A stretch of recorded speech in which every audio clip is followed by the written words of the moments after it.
Good evening. This is Akashvani. I am Saira Mujtaba with World News.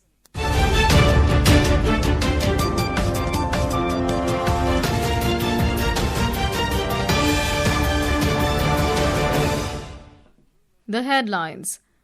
United Nations calls for more women's participation on the eve of parliamentary elections in Bangladesh. Israeli Prime Minister Benjamin Netanyahu to meet US President Donald Trump in Washington tonight as Iran nuclear talks reach critical stage. In Madagascar, 20 people killed after tropical cyclone Ghazni struck Toamasina city. And in ICC Men's T20 Cricket World Cup, West Indies set target of 197 runs for England in a Group C match at Wankhede Stadium in Mumbai.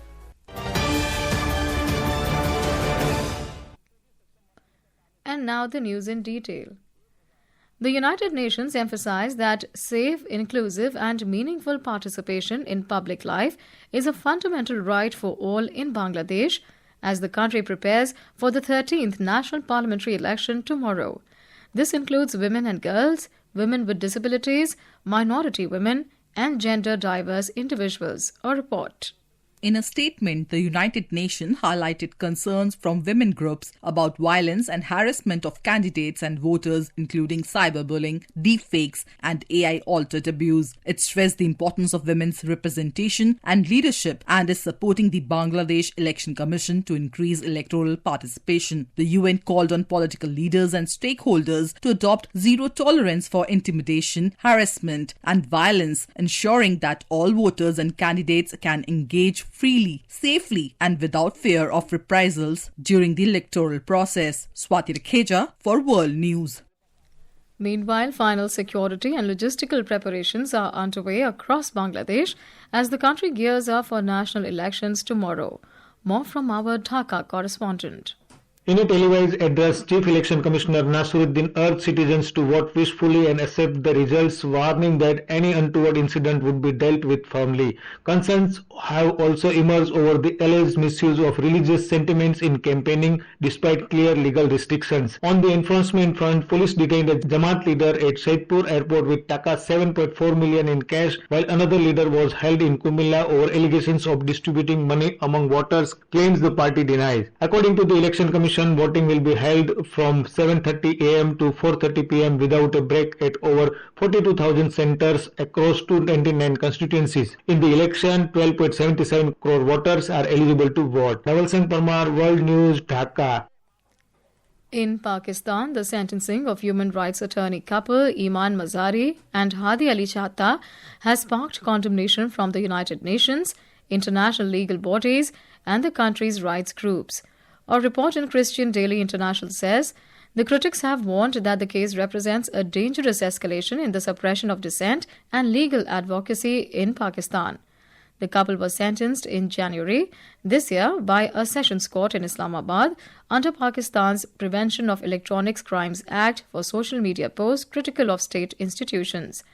Both of them received multiple concurrent sentences of imprisonment totaling 17 years. A report. Rights groups and legal observers have described the convictions as politically motivated and the trial is deeply flawed, raising alarm over shrinking civic space and judicial independence in the country. The UN Human Rights Office stated that it was deeply disturbed by the sentencing of Mazari and Chatta and that criminal sanctions for peaceful expression are incompatible with Pakistan's obligations as per international human rights law. The European Union also voiced similar concerns, stressing that the conviction of Mazari and Chatta undermines freedom of expression and the independence of the legal profession, principles important for the rule of law. According to the report, Amnesty International has demanded the immediate and unconditional release of Mazari and Chatta, terming their arrest arbitrary and part of a broader pattern of harassment of human rights activists. A coalition of international legal organizations, including the International Commission of Jurists, Lawyers for Lawyers, and the International Bar Association's Human Rights Institute, in a joint statement condemned the sentencing of the couple. The sentencing of Mazari and Chatta has sparked protests in Pakistan. The Human Rights Commission of Pakistan described the sentencing of the couple as symptomatic of a rapidly worsening environment for activists and lawyers who fight sensitive cases that involve state power, religion, or national security. Valsa Williams for World News. Israeli Prime Minister Benjamin Netanyahu will meet US President Donald Trump in Washington tonight, seeking to press him to adopt a tougher line on Iran's nuclear weapons and ballistic missile programs in the next round of talks. White House Press Secretary Caroline Leavitt has said discussion will be focused on energy and deregulation. Mr. Netanyahu has long argued that Iran represents an existential security threat to Israel. It will be the sixth meeting in the United States since Mr. Trump returned to office a year ago. The meeting comes days after Iran and the US held talks in Oman, after which Mr. Trump said that another round of negotiations would follow. After reaching Washington yesterday, Mr. Netanyahu met Mr. Trump's special envoy, Steve Witkoff, and son-in-law, Jared Kushner. Mr. Netanyahu's visit comes as the US increases its military presence in the West Asia, with President Trump warning Tehran of strikes if it fails to reach a deal on its nuclear program and to stop killing protesters. Mr. Trump yesterday said that he was thinking about sending a second aircraft carrier strike group to the West Asia. Meanwhile, Iranian President Masoud Pezeshkian has said that his country would not yield in the face of aggression, but they are continuing dialogue with neighboring countries in order to establish peace and tranquility in the region. He also reiterated that Iran was not seeking to acquire nuclear weapons. This is Akashvani. You are listening to World News. We bring you the top international news and updates from around the globe. Welcome back. In Madagascar, 20 people were killed after tropical cyclone Ghazani struck the country's main port city of Toamasina, toppling houses and cutting power across the region. Winds exceeded 195 kilometers per hour, prompting red alerts for floods and landslides as the storm moved inland. Authorities reported 33 injuries, 15 missing people, and over 2,700 evacuations. Toamasina, home to around 300,000 residents, suffered extensive damage, with 75% of infrastructure destroyed. In Canada, 10 people were killed and dozens injured after a shooting at a school in Tumbler Ridge. Police further confirmed that the gunman also died from a self-inflicted injury. Canadian Prime Minister Mark Carney said that he is devastated by the horrific shooting at a school in the British Columbia district. Prime Minister Narendra Modi has expressed grief over the horrendous shooting incident in Canada.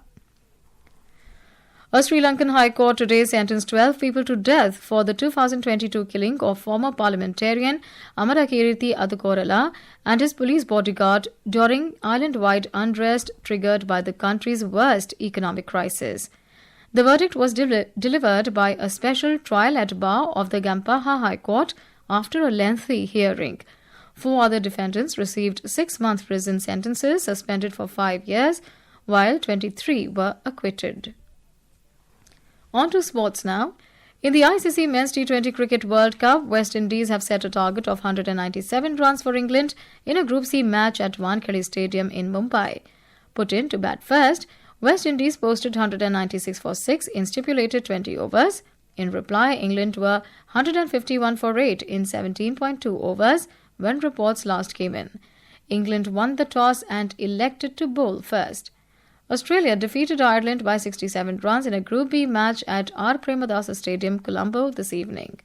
Earlier, South Africa defeated Afghanistan in double super over thriller at the Narendra Modi Stadium in Ahmedabad this afternoon.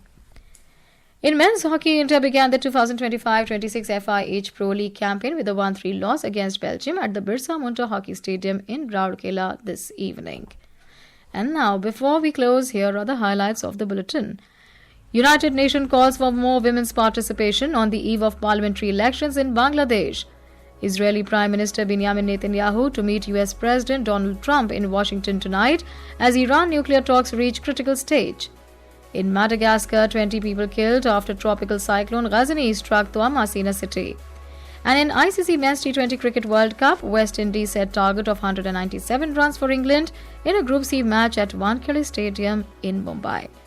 That concludes tonight's World News. For more updates, stay tuned to Akashvani. Good night.